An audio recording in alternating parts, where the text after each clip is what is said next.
اور اگر تھوڑی دیر کے لیے بھی بیٹھ جائے. اب بہت سارے لوگ ایسے ہیں کہ بغیر محنت کے اللہ دے دیتے، بغیر محنت کے سب کچھ مل جاتا ہے. اور بہت سے ایسے ہیں کہ بغیر محنت، بہت زیادہ محنت کرنے کے بعد بھی کچھ نہیں ملتا. تو یہ رزق کا جو معاملہ ہے یہ اللہ رب العزت کی تقسیم ہے، اس کا کسی چیز سے کوئی تعلق نہیں، نہ محنت سے تعلق ہے، نہ صلاحیت سے تعلق ہے، نہ عقل سے تعلق ہے، کسی بھی چیز سے کوئی تعلق نہیں ہے. کوئی محنتی ہے تو ضروری نہیں ہے کہ اس کو مال مل جائے، کوئی عقل مند ہے تو ضروری نہیں ہے کہ اس کو مال مل جائے، ہے نا. اس کا تعلق قسمت سے. بہت سارے بے عقل لوگ بھی ان کے پاس بھی موجود ہیں مال و دولت، ہے نا. اور بہت سارے جن کے پاس کچھ بھی صلاحیت نہیں لیکن مال و دولت موجود ہے. تو یہ اللہ کی تقسیم ہے، اللہ قسمت سے دیتے ہیں جس کو عطا فرماتے.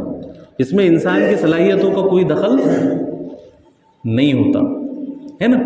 اب بہت سارے لوگ ہوتے ہیں کہ جن کے اندر ساری صلاحیتیں موجود لیکن پھر بھی کام نہیں ہو رہا، پھر بھی ان کے پاس مال و دولت نہیں آ رہا ساری محنتیں کرنے کے بعد.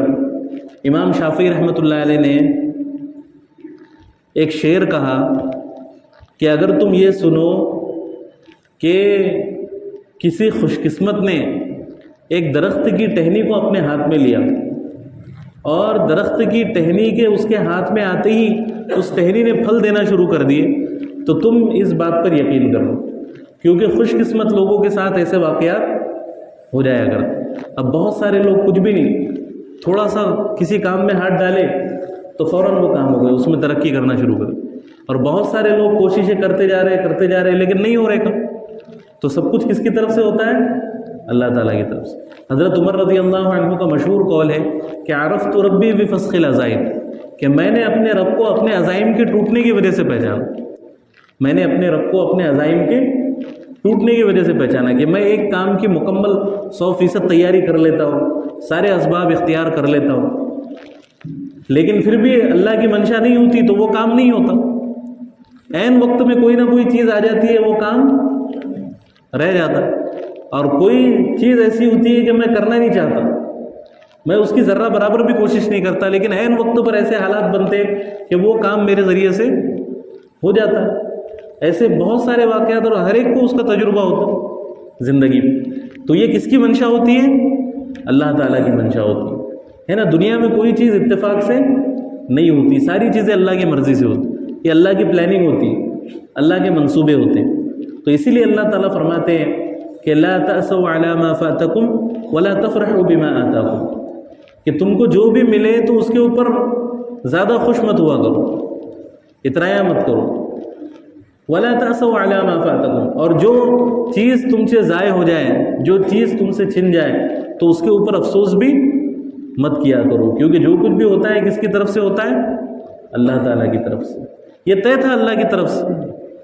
ایک حدیث مبارکہ میں آتا ہے اللہ کے نبی صلی اللہ علیہ وسلم نے فرمایا کہ آدمی کا ایمان اس وقت تک مکمل نہیں ہو سکتا جب تک کہ وہ اگر مگر کو نہ چھوڑ دے، جب تک کہ وہ اگر مگر کو نہ چھوڑ دے. اب مثال کے طور پر کوئی مر گیا، کسی کو کوئی بیماری تھی وہ مر گیا، تو اب کہنے والے کیا کہیں گے کہ بھئی فلاں دواخانے میں لے کے جاتے تو بچ جاتے، ہے نا.